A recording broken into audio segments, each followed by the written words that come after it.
Hello friends, आज हम discuss करेंगे सपोनिफिकेशन वैल्यू के बारे में। देखिए, सपोनिफिकेशन वैल्यू या सपोनिफिकेशन नंबर की बात करें तो इसको फैट्स या ऑयल्स के एनालिसिस के लिए यूज किया जाता है। और अगर हम सपोनिफिकेशन टर्म की बात करें तो जब एस्टर का हाइड्रोलाइसिस एल्कलाइन सॉल्यूशन में किया जाता है तो उस प्रोसेस को हम सपोनिफिकेशन कहते हैं। अब देखिए, किसी भी फैट या ऑयल के लिए जो सपोनिफिकेशन वैल्यू होती हैं वो एक आर्बिट्रेरी यूनिट होती हैं।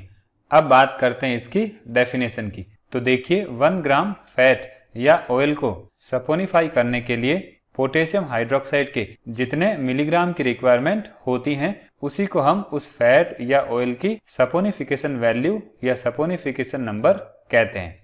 Means saponification value is defined as the number of milligram of potassium hydroxide required to saponify 1 gram of fat or oil। अब फैट या ऑयल के एक मॉलिक्यूल को जब हाइड्रोलाइज किया जाता है तो उस मॉलिक्यूल के 3 एस्टर बॉन्ड हाइड्रोलाइज होते हैं। तो हम कह सकते हैं किसी भी फैट या ऑयल के एक मॉलिक्यूलर वेट को सपोनिफाई करने के लिए पोटेशियम हाइड्रोक्साइड के 3 इक्विवेलेंट्स की रिक्वायरमेंट होती हैं। अब इसको एग्जाम्पल से समझते हैं। देखिए, यहाँ पर हमने ग्लिसरॉल ट्राइपामिएट का एग्जाम्पल लिया है जिसका मॉलिक्यूलर वेट 836 ग्राम होता है। तो इस मॉलिक्यूल को हाइड्रोलाइज करने के लिए हमें 3 पोटेशियम हाइड्रोक्साइड की रिक्वायरमेंट रहेगी। तो हम पोटेशियम हाइड्रोक्साइड के ग्राम मॉलिक्यूलर वेट को 3 से मल्टीप्लाई कर देंगे। तो देखिए, एक पोटेशियम हाइड्रोक्साइड का ग्राम मॉलिक्यूलर वेट 56 ग्राम होता है। अब हमें इसका मॉलिक्यूलर वेट मिलीग्राम्स में चाहिए, तो ये हो जाएगा 56,000 मिलीग्राम। अब 3 मॉलिक्यूल हैं तो इसको हम जब 3 से मल्टीप्लाई करेंगे तो टोटल हो जाएगा 168,000 मिलीग्राम। अब ग्लिसरॉल ट्राइपामिएट और KOH की रिएक्शन से पोटेशियम पामिएट और ग्लिसरॉल ऑप्टेन होता है। तो इस रिएक्शन में फैट के 836 ग्राम्स का सपोनिफिकेशन करने के लिए हमें KOH के इतने मिलीग्राम्स की रिक्वायरमेंट होती हैं। तो फैट के 1 ग्राम को सपोनिफाई करने के लिए हमें KOH के इतने मिलीग्राम की रिक्वायरमेंट रहेगी। तो हम ग्लिसरॉल ट्राइपामिएट का सपोनिफिकेशन नंबर इस तरह से कैलकुलेट कर सकते हैं। मीन्स इस वैल्यू को हम इस वैल्यू से डिवाइड कर देंगे तो इसका रिजल्ट आ जाएगा ये, जो कि ग्लिसरॉल ट्राइपामिएट का सपोनिफिकेशन नंबर है या सपोनिफिकेशन वैल्यू है।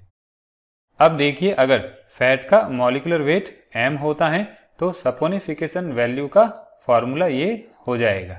अब देखिए, किसी भी गिवन फैट के लिए जो सपोनिफिकेशन वैल्यू है उसको हम एक्सपेरिमेंटली डिटरमाइन कर सकते हैं और इसकी हेल्प से हम किसी भी फैट के लिए average molecular weight find out कर सकते हैं। देखिए, अगर हमें सपोनिफिकेशन वैल्यू पता है तो हम m की वैल्यू फाइंड आउट कर सकते हैं।